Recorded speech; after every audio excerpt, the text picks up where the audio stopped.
Hello students. मेरा नाम धीरज है और आप मेरे साथ पढ़ रहे हो मेरे चैनल पर 10th क्लास का आपका साइंस का चैप्टर जिसका नाम है metal and non metal. Last class में हमने पढ़ा था अकरेंस ऑफ फोर्स, जिसमें हमने बातें करी थी कि भाई जो है वो धरती में मिलता कैसे है ना। तो आपको याद होगा कि मैंने आपको क्या बताया था कि देखो जो मेटल है, चाहे कॉपर आयरन, ये धरती में कुछ इस फॉर्म में मिलता है, मिट्टी में होता है, ठीक है। और ये भी बताया था कि ये जितने डिफरेंट कलर्स हैं ये रिप्रेजेंट करते हैं कहीं ना कहीं उसमें कौन सी मेटल है ना। ये कुछ हमने बातें डिस्कस करी थी। क्लियर। तो अब मेरे को एक बात बताओ, आज हमने उसके आगे करना है, ठीक है। अब जैसे अब ये समझो ये ढेर लगा हुआ है, ये किसका है? ये मिट्टी। अब आपके हिसाब से तो क्या है? ये मिट्टी का ढेर है। लेकिन इसी मिट्टी के अंदर मेटल्स भी हैं। आयरन हो सकता है, कॉपर हो सकता है, ठीक है, कोई दूसरी मेटल हो सकती है, ठीक है। सो अब आप क्या इसको यूज कर सकते हो? नहीं कर सकते। तुमको क्या करना पड़ेगा? हमको इसको साफ करना पड़ेगा, इसकी मिट्टी मिट्टी निकालनी पड़ेगी, है ना। पहले मिट्टी निकालनी पड़ेगी, इसको प्रॉपर रिफाइन करना पड़ेगा। कई कई स्टेप्स में इसको साफ किया जाता है और तब जाकर जो है ये कुछ ऐसी यूजफुल पोजीशन में दिखाई देता है हमारे को।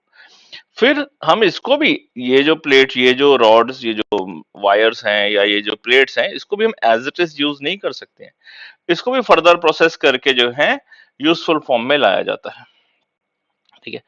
और फिर लास्ट क्लास में हमने एक चीज और डिस्कस करी थी कि ओर को हम जो है डिफरेंट स्टेजेस क्या होते हैं, डिफरेंट स्टेप्स क्या होते हैं, डिफरेंट स्टेप्स क्या होते हैं, जो प्योर ओर से लेकर मेटल तक के आने की जो जर्नी है उसके अंदर क्या क्या स्टेप्स होते हैं।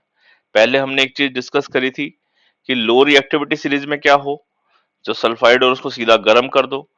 मिडल रिएक्टिविटी सीरीज में जो एलिमेंट्स हैं उनका क्या करें? सल्फाइड और है तो हमने क्या समझाया था मैंने आपको? रोस्टिंग करें। और अगर कार्बोनेट और है तो उसको क्या करें? कैल्सिनेशन करें। और अगर रिएक्टिविटी सीरीज में हाई है तो हम क्या करें? उसको इलेक्ट्रोलिसिस करें।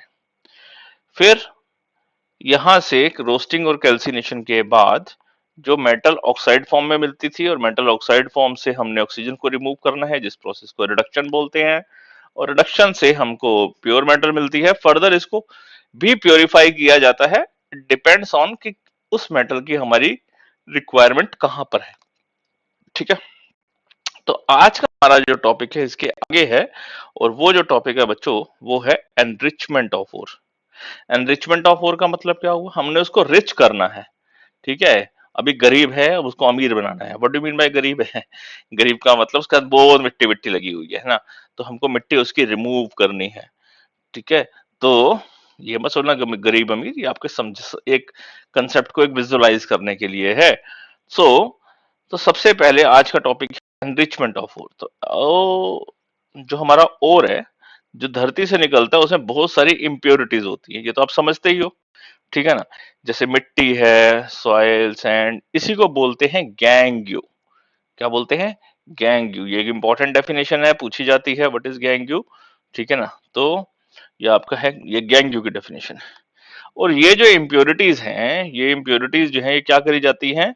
ये इम्प्योरिटीज जो हैं must be remove from the ore prior to the extraction of the metal. उसमें से मेटल निकालने से पहले हमको ये इम्प्योरिटीज को रिमूव करना पड़ता है। और ये जो इम्प्योरिटीज को जो रिमूव करना है, ये सबका एक जैसा ही तरीका नहीं होता है। जितने भी मेटल्स हैं उन सबका एक जैसा तरीका नहीं होता है। क्यों?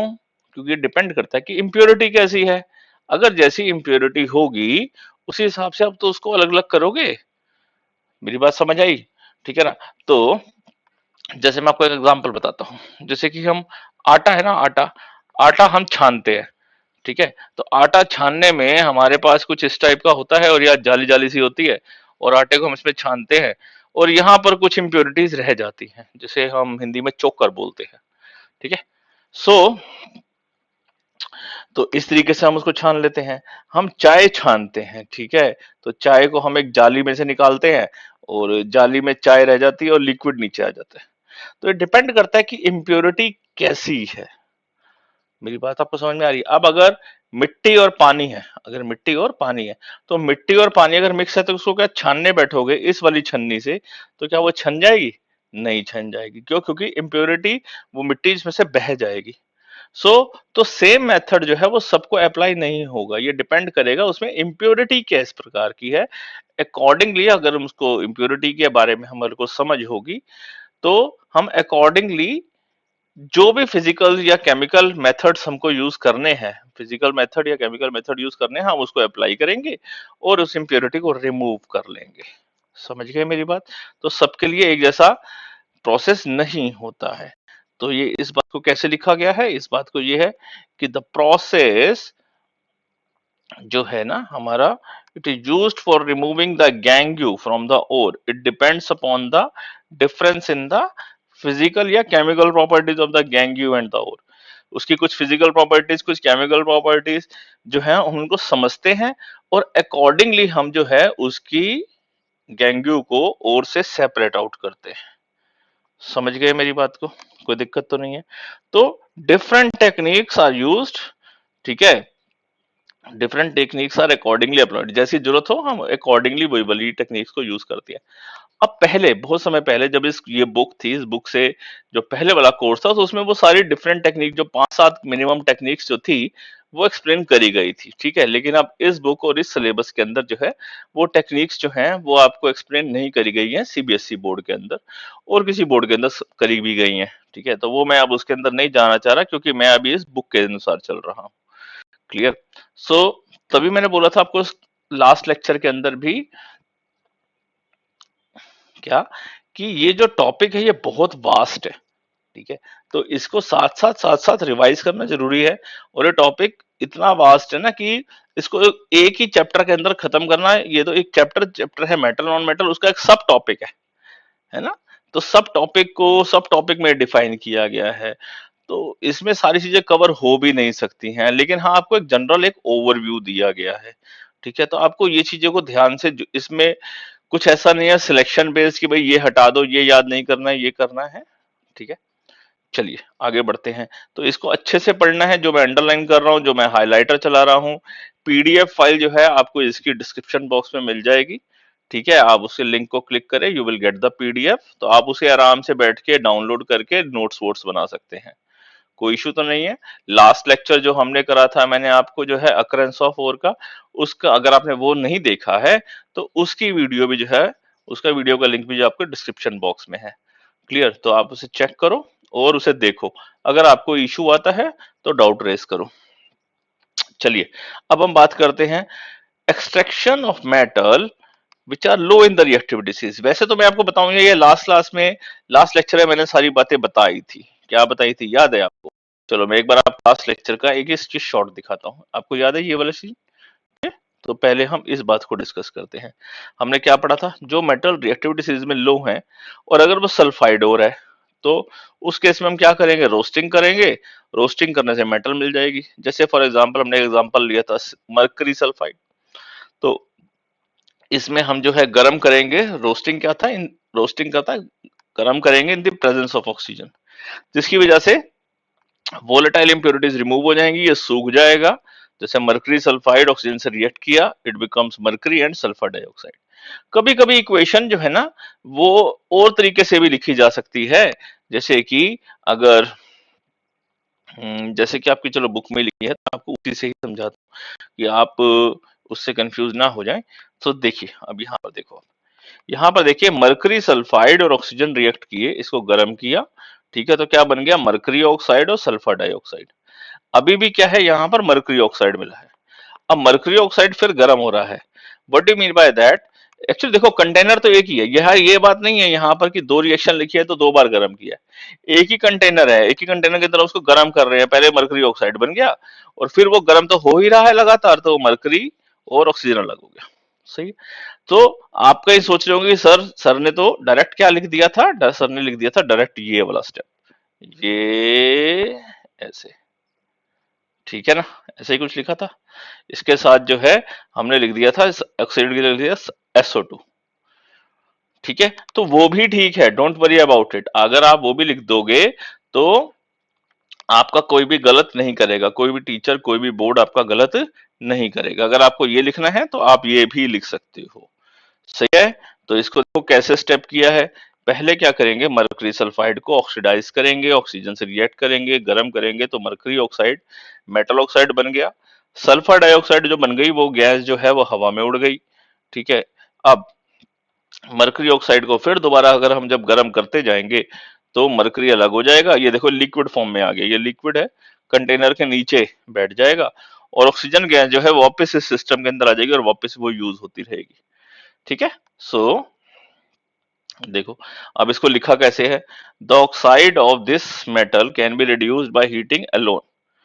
ठीक है, बस गर्म करने से ही काम हो जाएगा। फॉर एग्जाम्पल सिनेबार, सिनेबार जो है, सिनेबार का मतलब क्या है, सिनेबार जो है ना, ये मरकरी के एलॉय का नाम है। ध्यान से समझ लो, मरकरी के एलॉय का नाम, मैंने आपको लास्ट क्लास में भी समझाया था। सॉरी एलॉय नहीं, sorry sorry sorry, it's ore का नाम है।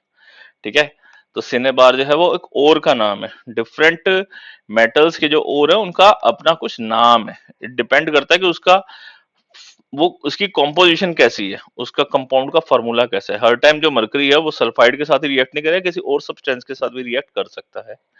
ठीक है, तो हमने आपको एक इजी मोड बताया था।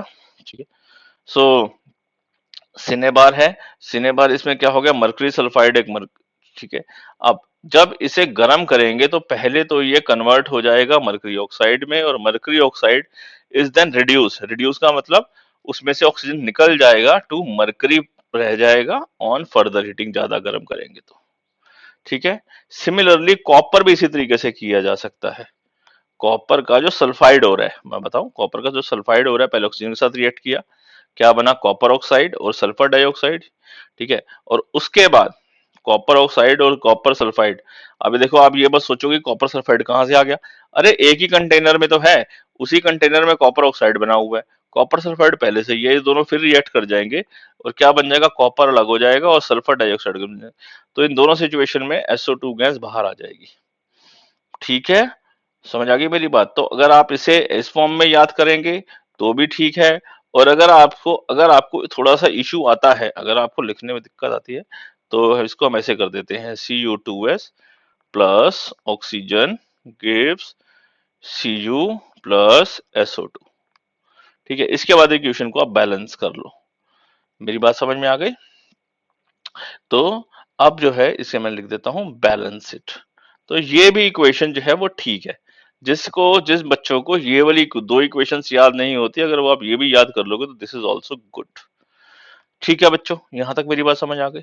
फिर इसके बाद हमने एक और topic, next topic last last lecture में क्या डिस्कस किया था, जो मिडल इन रिएक्टिविटी सीरीज होंगे, उसको कैसे सॉल्व करेंगे। मिडल इन रिएक्टिविटी सीरीज को फिर एक बार आप दोबारा दिखाता हूँ। जो मिडल इन रिएक्टिविटी सीरीज थे, इसको हमने दो इशू में सॉल्व किया था। कैसे, एक कार्बोनेट और थे या सल्फाइड और थे। ठीक है, रिवाइज करें एक बार फटाफट। सल्फाइड और का मतलब क्या था, हीट करेंगे इन द प्रेजेंस ऑफ ऑक्सीजन। ठीक है, वोलेटाइल इंप्योरिटीज रिमूव होंगी, ड्राई हो जाएगा और वो मेटल ऑक्साइड में कन्वर्ट हो जाएगा। कार्बोनेट और के अंदर क्या है, हीट करेंगे in the absence of oxygen, volatile impurities remove हो जाएंगी और ड्राई अप हो जाएगा, और वो भी जो है मेटल ऑक्साइड में कन्वर्ट हो जाएगा। ठीक है, उसके बाद अगला स्टेप है वो बाद में डिस्कस करेंगे, पहले अभी हमने केवल यहां तक डिस्कस करना है। ठीक है,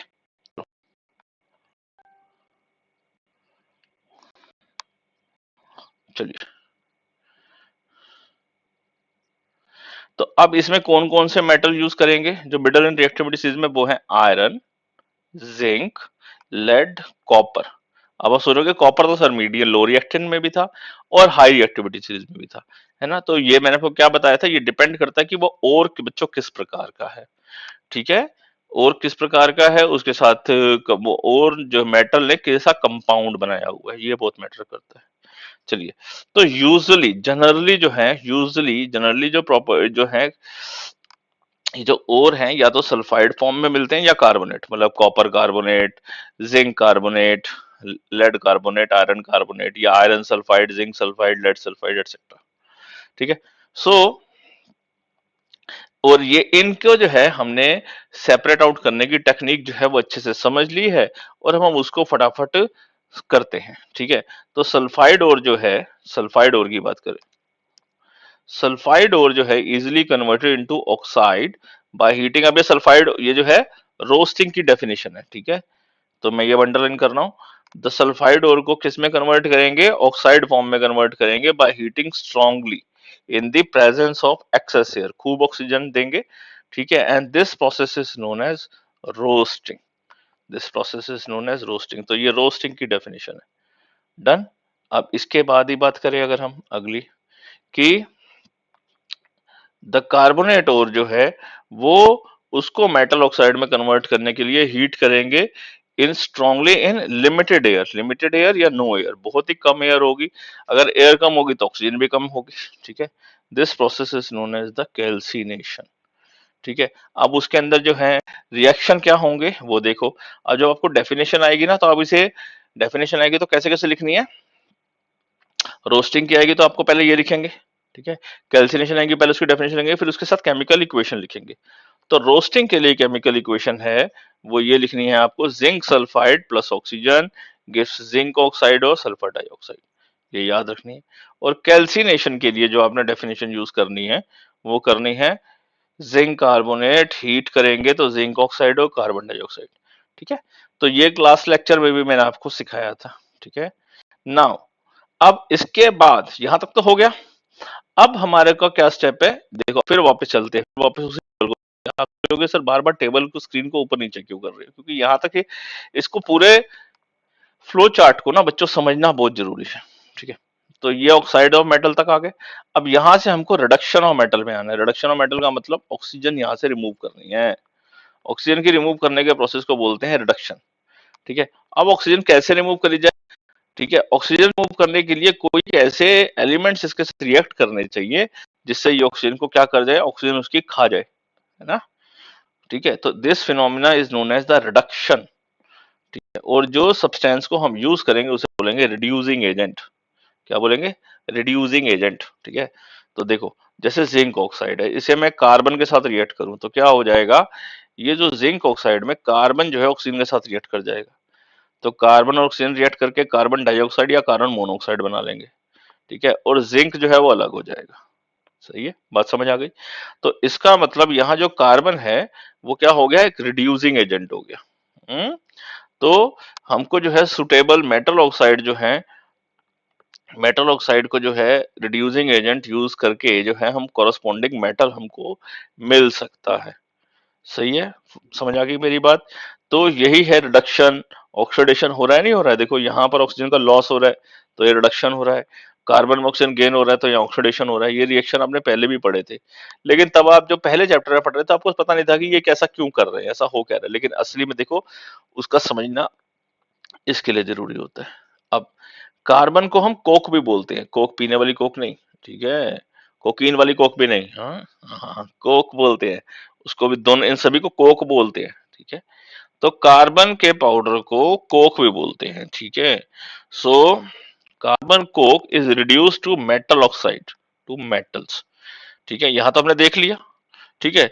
लेकिन अगर इसको यूज नहीं करना है, बेसाइड यूजिंग लिखा है, इसको यूज नहीं करना है तो कई बार क्या होता है, देखो मैंने आपको एक बात बताई थी कि ये जो रिड्यूसिंग एजेंट है ये जिंक को लॉजिकली डिस्प्लेस कर रहा है। डिस्प्लेस का मतलब इसको हटा रहा है और कार्बन कह रहा है मैं ऑक्सीजन के साथ रिएक्ट करूंगा। डन। लेकिन कुछ ऐसे सब्सटेंस होंगे जो अब कार्बन जो है जिनको डिस्प्लेस ना कर पाए। ऐसा हो सकता है कि नहीं हो सकता है, तब उस सिचुएशन के अंदर हमको कार्बन के अलावा कुछ दूसरे रिड्यूसिंग एजेंट्स को यूज करना पड़ सकता है, ठीक है। तो जानकारी होगी तभी हम यूज कर सकते हैं। तो हाई रिएक्टिव मेटल जो है, हाई रिएक्टिव मेटल मतलब तो सोडियम, कैल्शियम, एल्यूमिनियम जो है, they are also used as the reducing agent. कई बार ये भी रिड्यूसिंग एजेंट यूज कर सकते हैं, क्योंकि वो क्या करते हैं कि वो दूसरी मेटल्स को आराम से डिस्प्लेस कर सकते हैं। क्लियर, समझ आ गई मेरी बात। जैसे कि एग्जांपल में समझो आप, ये है मैग्नीज ऑक्साइड। मैग्नीज ऑक्साइड को एल्यूमिनियम के साथ रिएक्ट किया तो क्या होगा, देखो एल्यूमिनियम ने ऑक्सीजन के साथ रिएक्ट कर लिया, बन गया एल्यूमिनियम ऑक्साइड और मैग्नीज अलग हो गया, ठीक है। मेरी बात समझ आ गया। अब जिन बच्चों को ये नहीं मालूम है कि एल्यूमिनियम ऑक्साइड कैसे बना, तो उसके लिए वैसे मैं बेसिक रिव्यू दे रहा हूँ, लेकिन असली में ये आपको केमिकल इक्वेशन एंड रिएक्शन में आपको अच्छे से समझाया गया था। एल्यूमिनियम की वैलेंसी होती है 3+, ऑक्साइड की वैलेंसी होती है 2-। तो जब ये क्रॉस मल्टीप्लाई करेंगे तो दिस फॉर्मूला बिकम्स Al2O3। ठीक है, in this way you will get this aluminium oxide. ठीक है, तो ये नहीं है कि सामने लिखा तो AlO2 लिख दिया आपने। कुछ बच्चे क्या करते हैं, ये Al लिखा, ये O2 लिखा होगा, सर जी यहाँ लिख दिया हमने AlO2। तो ज्यादा ज्ञान मत लिखना है, ध्यान से समझो ऐसा क्यों रिएक्ट किया था। और फिर मैग्नीज लिखा, रिएक्शन को हमने बैलेंस कर दिया। चलिए, तो हमने यहाँ पर एक चीज ये समझी, क्लियर। तो यहाँ पर अब ऑक्सीडाइज कौन हुआ, ऑक्सीडाइज हुआ एल्यूमिनियम, क्योंकि एल्यूमिनियम जो है ऑक्सीजन के साथ रिएक्ट करके हो गया एल्यूमिनियम ऑक्साइड। और मैग्नीज के साथ की जो ऑक्सीजन थी वो रिमूव हो गई, तो यहाँ रिडक्शन हो गया। ठीक है, ये मेरी बात समझ आ गई है। अब एक बात और यहाँ पर बड़ी इंपॉर्टेंट है, पता है क्या है, यहाँ देखो, यहाँ है हीट मिल रही है आपको। क्या मिल रही है, हीट। बहुत गर्मी रिएक्शन, इस रिएक्शन जब ये रिएक्शन होगा तो गर्मी पैदा होगी। ठीक है, तो इस गर्मी को यूज कर लिया जाए कि क्या कमरे को ही गर्म करके ठंडा करें। इस गर्मी को हम यूज कर लेते हैं। देखोगे कैसे, देखो, अगर मैं आयरन ऑक्साइड के साथ अगर मैं एल्यूमिनियम को रिएक्ट करता हूं, जैसे मैग्नीज ऑक्साइड के साथ एल्यूमिनियम को रिएक्ट किया तो मैग्नीज अलग हो गया, एल्यूमिनियम ऑक्साइड अलग हो गया। इसी तरीके से अगर आयरन ऑक्साइड के साथ अगर एल्यूमिनियम को रिएक्ट करूंगा तो क्या बन जाएगा, एल्यूमिनियम ऑक्साइड बन जाएगा Al2O3 और आयरन अलग हो जाएगा। ठीक है, अब ये जो हीट है, ये हीट इतनी ज्यादा होती है, ये हीट इतनी ज्यादा होती है, ध्यान सुनना मैं क्या बोलने जा रहा हूं, ये हीट इतनी ज्यादा होती है कि आयरन को पिघाल देती है।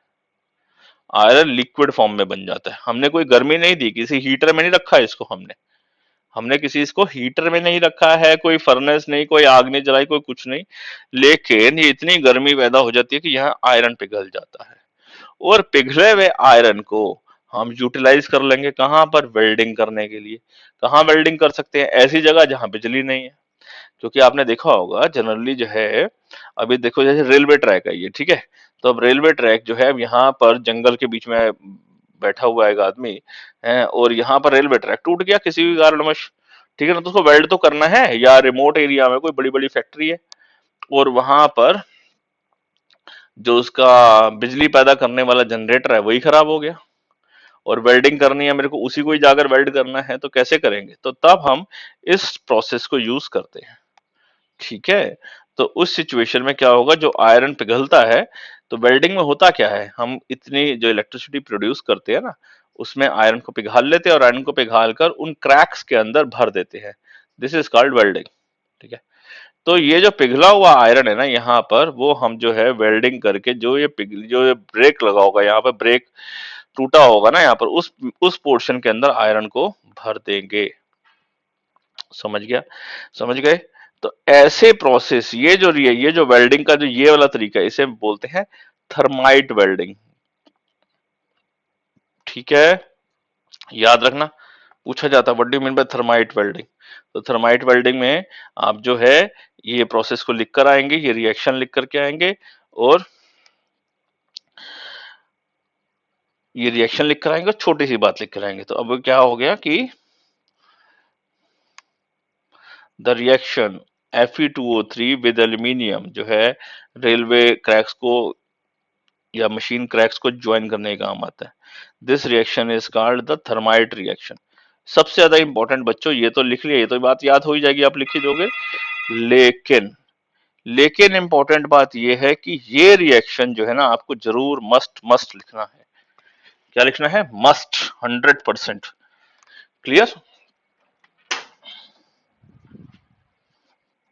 ठीक है बच्चों। चलिए, तो यहां तक हमने एक बेसिक आइडिया समझ आ गया कि जो middle in the reactivity series है, middle in the reactivity series, उसको हम कैसे एक्सट्रैक्ट करेंगे। ठीक है, चलो अब आगे बढ़ते हैं। मेटल जो कि top of the reactivity series है, उस सिचुएशन में क्या करेंगे, मेटल जो top of the reactivity series है, उन सिचुएशंस में क्या करेंगे। तो यहां पर फिर एक बार फिर दोबारा फ्लो चार्ट को देखते हैं। ठीक है, 2 मिनट डिस्टर्ब हो रहा हूं, प्लीज मैनेज इट। ठीक है, तो इस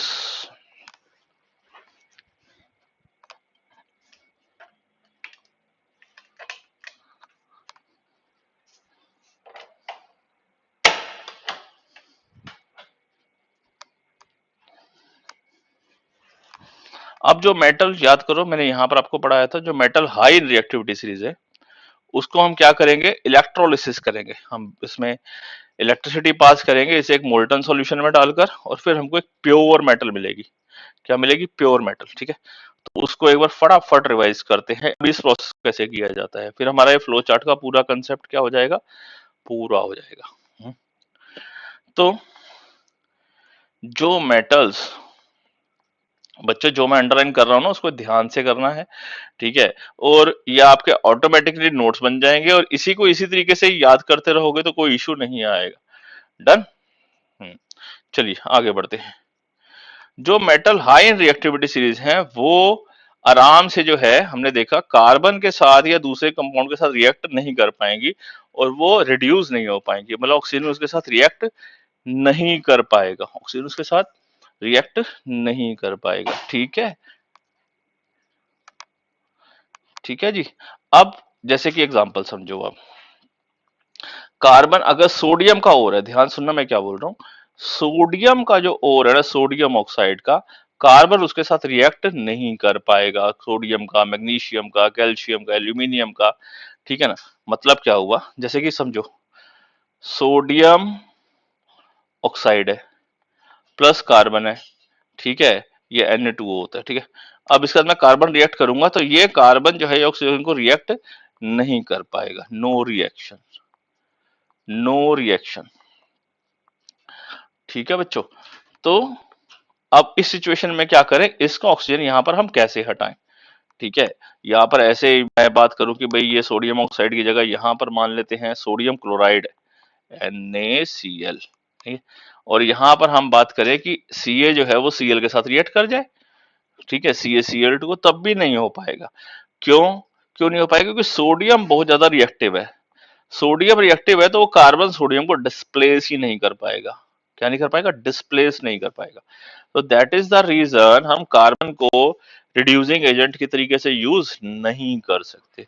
तो ऐसे सिचुएशन के अंदर सोडियम को अलग कैसे करें, क्लोरीन को अलग करें, अलग कैसे करें, तब हमको क्या करना पड़ेगा, हम उसको इलेक्ट्रोलिटिक रिडक्शन करनी पड़ेगी। क्या करनी पड़ेगी? इलेक्ट्रोलिटिक। जो देखो किसी तरीके से नहीं मानता है ना, उसे बिजली के झटके देने पड़ते हैं। तो यहाँ भी वही बात है, जो मेटल आराम से रिड्यूस हो गया, देखो सबसे पहले जो लो इन रिएक्टिविटी सीरीज थी उसको तो हमने सीधा गर्म किया, काम हो गया।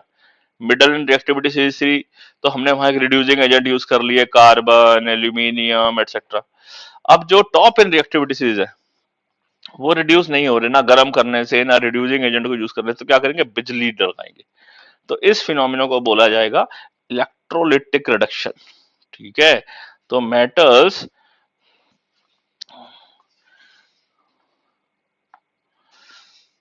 ठीक है, तो द कार्बन, यहां पर मैं लिख रहा हूं देखो, द कार्बन जो है इन सब्सटेंस को रिड्यूस नहीं कर पाएगा, because these metal have more affinity for oxygen than carbon. ये ऑक्सीजन को ज्यादा चिपकना चाहते हैं, ठीक है, कार्बन के मुकाबले, तो वो आराम से रिड्यूस नहीं होंगे। सही है, तो अब ये जो मेटल्स हैं ये कैसे रिड्यूस करे जाएंगे, बाय इलेक्ट्रोलिटिक रिडक्शन। चलो इसका एग्जांपल समझते हैं।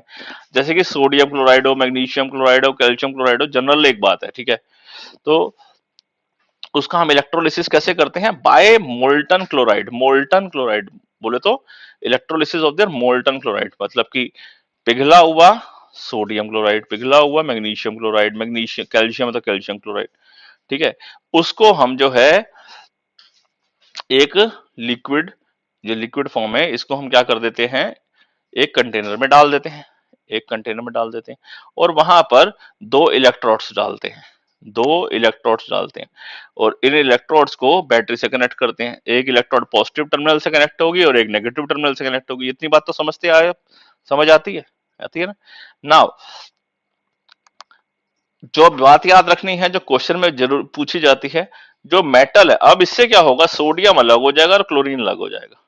सोडियम जो है इलेक्ट्रॉन गेन कर लेगा, क्लोरीन अपना एक इलेक्ट्रॉन लूज कर देगा और क्लोरीन गैस बन जाएगी, ठीक है, और वो इलेक्ट्रॉन जो है वो सोडियम गेन कर लेगा और सोडियम बन जाएगा। अभी तक याद है आपको, हमने सेकेंड लास्ट लेक्चर में, जब इससे 2 लेक्चर पहले, जिसका मैं लिंक में डाल दूंगा, जैसे कि हमने फॉर्मेशन ऑफ आयनिक कंपाउंड पढ़े थे कि आयनिक कंपाउंड कैसे बने थे, हैं। आयनिक कंपाउंड कैसे बने थे, तो उसका मैंने आपको क्या बताया था कि सोडियम इलेक्ट्रॉन लूज करता है, ठीक है, और क्लोरीन इलेक्ट्रॉन गेन करता है। जिसको नहीं याद है वो देखेगा, लिंक डिस्क्रिप्शन बॉक्स में डाल दूंगा, ठीक है, आप जाके चेक करो फॉर्मेशन ऑफ आयनिक कंपाउंड वाला। ओके, सो अब क्या करेंगे, अब इसमें वो तो एक नेचुरल प्रोसेस था, यहां पर हमको हमको जबरदस्ती करना पड़ रहा है। तो क्या जबरदस्ती, जो आराम से नहीं मानता, मैंने क्या बोला, क्या करेंगे, बिजली पास करेंगे। तो उस अब इस सिचुएशन के अंदर क्लोरीन इलेक्ट्रॉन लूज करेगा और सोडियम इलेक्ट्रॉन गेन करेगा, ठीक है। कहां कहां पर होगा, ध्यान से समझना मेरी बात, ये जो मेन बात है आपसे पूछी जाती है कि मेटल कहां मिलता है और नॉन मेटल कहां मिलता है। जो मेटल मिलेगा कैथोड पे, मेटल मिलेगा कैथोड पे, जो negative terminal of the battery है, ठीक है। मेटल मिलेगा कहां पर, negative terminal of the battery, क्योंकि यहां पर इलेक्ट्रॉन्स आ रहे हैं, ध्यान से समझो। तो जहां इलेक्ट्रॉन ज्यादा आ जाएंगे वो नेगेटिव चार्ज होगा, और जहां इलेक्ट्रॉन कम होंगे वहां पॉजिटिव चार्ज होगा। तो क्लोरीन ने इलेक्ट्रॉन लूज करने हैं, ठीक है। तो इलेक्ट्रॉन कम हो गए, positive charge, sodium electron gain करने हैं, है ना, तो नेगेटिव चार्ज। तो यहां पर कैथोड पे सोडियम को इलेक्ट्रॉन्स मिलेंगे, और क्लोरीन जो है, क्योंकि वो इलेक्ट्रॉन लूज करेगा तो वो एनोड पे होगा। सो मैं इसका कलर कोड चेंज करता हूं। Chlorine is liberated at anode, positive terminal of the battery, इसको हम यहां लिख देते हैं, ठीक है। इस बात का ध्यान रखना है, मेटल कहां मिलेगी, कैथोड पे, negative terminal of the battery. और जो दूसरी सब्सटेंस है नेगेटिव चार्ज, वो कहां मिलेगी, एनोड पे, positive terminal of the battery, ठीक है। इस बात का आपको ध्यान रखना है, ठीक है। एल्यूमिनियम भी जो है, जैसे ये तो सोडियम क्लोराइड का एग्जांपल लिखा हुआ है, एल्यूमिनियम क्लोराइड भी जो है वो इसी तरीके से ही मिलेगा, सेम यही प्रोसेस होगा। उसमें ऑक्सीजन इलेक्ट्रॉन लूज करेगा और एल्यूमिनियम इलेक्ट्रॉन गेन करेगा, ठीक है बच्चों, यहां तक मेरी बात समझ में आ गई। हाँ, कोई इश्यू तो नहीं है ना। तो अब इस चीज को जो है एक बार दोबारा बता दो, ये वाला टॉपिक है। तो यहाँ पर जो है, जो elements high in reactivity series है, वो नॉर्मल ट्रेडिशनल मेथड से रिड्यूस नहीं हो पाते हैं एल्यूमिनियम आयरन को यूज करके, because metals have more affinity towards the oxygen. वो आराम से ऑक्सीजन को, जो हाई रिएक्टिव मेटल्स है, ये जो सोडियम है, क्लोरीन है, ये आराम से जो है, इसकी क्लोरीन के प्रति हाई एफिनिटी है, ये कार्बन को जो है, कार्बन से जो है, ये कार्बन के साथ क्लोरीन आराम से रिएक्ट नहीं हो पाता है, ठीक है, रिएक्शन नहीं हो पाता है, ठीक है।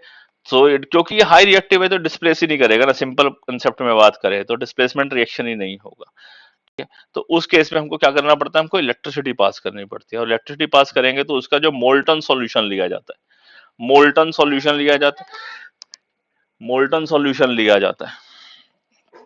और मोल्टन सॉल्यूशन के बाद क्या करेंगे, हम उसमें इलेक्ट्रिसिटी पास करेंगे, दो इलेक्ट्रोड्स डालेंगे। तो इलेक्ट्रोड जो है, एक पॉजिटिव टर्मिनल, एक नेगेटिव टर्मिनल, बैटरी से कनेक्ट करेंगे। तो पॉजिटिव टर्मिनल को हम बोलते क्या है, पॉजिटिव टर्मिनल को बोलते हैं हम एनोड, और नेगेटिव टर्मिनल को बोलते हैं कैथोड, ठीक है। पॉजिटिव टर्मिनल को बोलते हैं एनोड और नेगेटिव टर्मिनल को बोलते हैं कैथोड। क्लियर, ये बात समझ आ गई। अब जब हम इसमें से स्विच ऑन करेंगे, करंट पास होना शुरू हो जाएगा, स्विच ऑन करेंगे, करंट पास होना शुरू हो जाएगा, तब जो है मेटल, पहले तो एनोड पे क्या होगा, जो नॉन मेटल है, मतलब कि क्लोरीन, वो इलेक्ट्रॉन लूज करेगा, और मेटल जो है वो कैथोड पे इलेक्ट्रॉन गेन करेगा, ठीक है, इलेक्ट्रॉन गेन करेगा। समझ गए मेरी बात को। तो इस तरीके से सोडियम जो है वो कैथोड में मिल जाएगा, मतलब मेटल कैथोड में मिल जाएगा, ये बात याद रखना। बार बार बोल रहा हूं, बच्चे भूल जाते हैं, क्वेश्चन छोटे छोटे पूछे जाते हैं कि मेटल कहाँ मिलेगा, कैथोड पे, पॉजिटिव टर्मिनल, नेगेटिव टर्मिनल, भूल जाते हैं, ठीक है। तो cathode is the negative terminal of the battery. Clear, क्यों मिलेगा नेगेटिव टर्मिनल, क्यों बोला गया है उसको, क्योंकि यहां पर उसने इलेक्ट्रॉन गेन करना है, तो वहां पर इलेक्ट्रॉन बहुत सारे होंगे, तो जहां इलेक्ट्रॉन बहुत सारे होंगे वो नेगेटिव टर्मिनल होता है, ठीक है। समझ आ गई मेरी बात। चलिए, तो यहां हमने समझा मेटल जो हाई रिएक्टिविटी सीरीज में है उसको हम इलेक्ट्रोलिसिस करेंगे, मीडियम वाले में हम रोस्टिंग और कैल्सिनेशन करेंगे। मैंने कलर कोड कर दिया है सो दैट कि आप उसको आराम से डिफरेंस लिख पाए, ठीक है। फिर इसके बाद जो है लो एन रिएक्टिविटी सीरीज था, उसको तो सीधा गर्म करने से ही काम हो गया था। तो इन दिस वे हम जो है ओर्स को एनरिच कर लेते हैं, ठीक है। और ओर जो इम्प्योरिटीज होती हैं उसे हम क्या बोलते हैं, गैंग यू। क्या बोलते हैं, गैंग यू। गैंग नहीं बोलते, गैंग भी बोलते हैं, लेकिन वो गैंग वाला गैंग नहीं है ये, ठीक है। तो ये गैंग यू। तो गैंग यू कैसे सेपरेट आउट किया जाता है, डिपेंड करता है कि इम्प्योरिटीज की कॉम्पोजिशन कैसी है, वो मेटल के साथ कैसे रिएक्ट हुई हुई है, ठीक है बच्चों। तो अब नेक्स्ट लेक्चर में जो है हम जो है फर्दर रिफाइनिंग ऑफ मेटल पढ़ेंगे, ठीक है, और कोरोजन पढ़ेंगे। तो ये दो टॉपिक और करने के, उसके बाद हमारा ये लेक्चर और टॉपिक जो है ना वो खत्म हो जाएगा, चैप्टर खत्म होगा। So till